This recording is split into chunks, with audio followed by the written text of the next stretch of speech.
We're joined today by a teacher at Chris McCall's Academy that teaches technology and is involved with the Technology Student Association. Mr. Koranda, how much experience do you have with 3D printing? How much experience? Very little. Our district got a grant from Cargill Seed to buy a MakerBot for every single middle school. So that's 24 labs in our district. And we really didn't even know they were coming. They just showed up on the doorstep. So as far as my experience, it's how much time I've had to play with them, Okay. which has been quite a bit. How much has it changed education? It has totally revolutionized what we've done in class. Up to this point, before we had a 3D printer, the most we had, we would get with Inventor and we would design a product, and then our fabrication piece was taking a wood block, turning it into a final product, and that was about the most we could give to our students. Now we're starting to see where they can design something and immediately take it over to the printer via a USB port or an SD card, and we can instantly print it off and they can get their shape and their design in a lot quicker pace.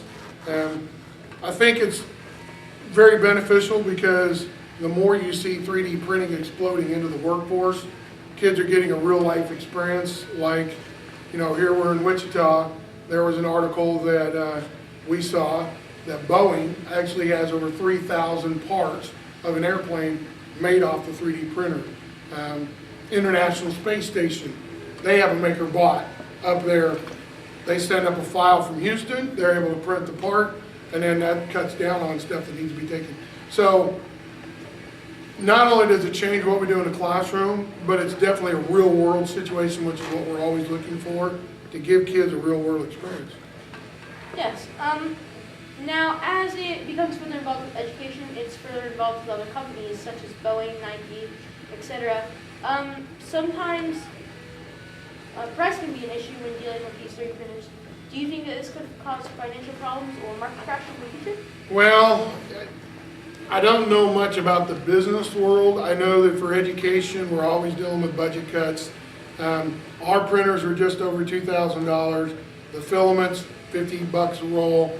And the more we get cut down from the state, the federal level, it's going to be tougher because we're going to have to pass that along to our students. So it's not much different than a business sense, that I think businesses are going to have to make a shift to the newer technologies, or they're just going to die.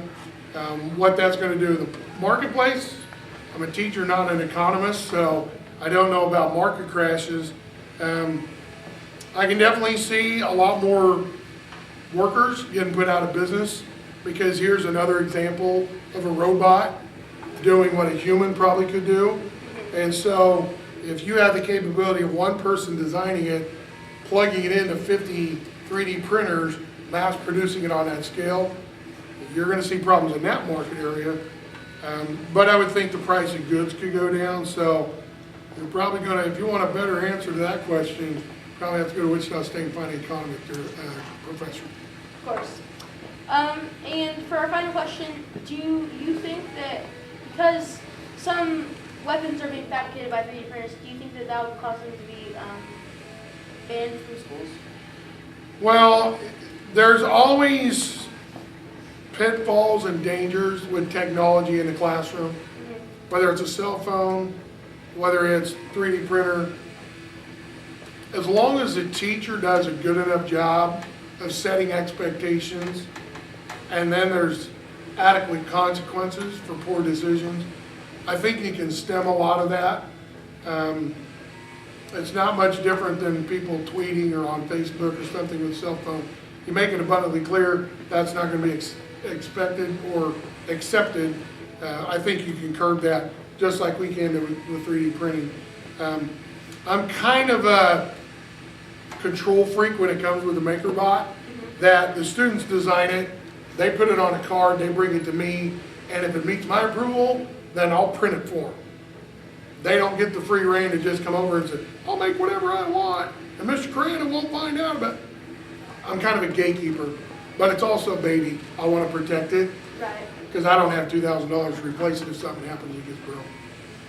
Do you see in the future that the MakerBot is going to get less expensive, or any 3D printing Well, there's already a 3D printer at Sam's Clubs that it's called the MakerBot Mini, and it's half the size of this, and it's out there for consumer use. You can buy one and put it in your home, and that's $1,300.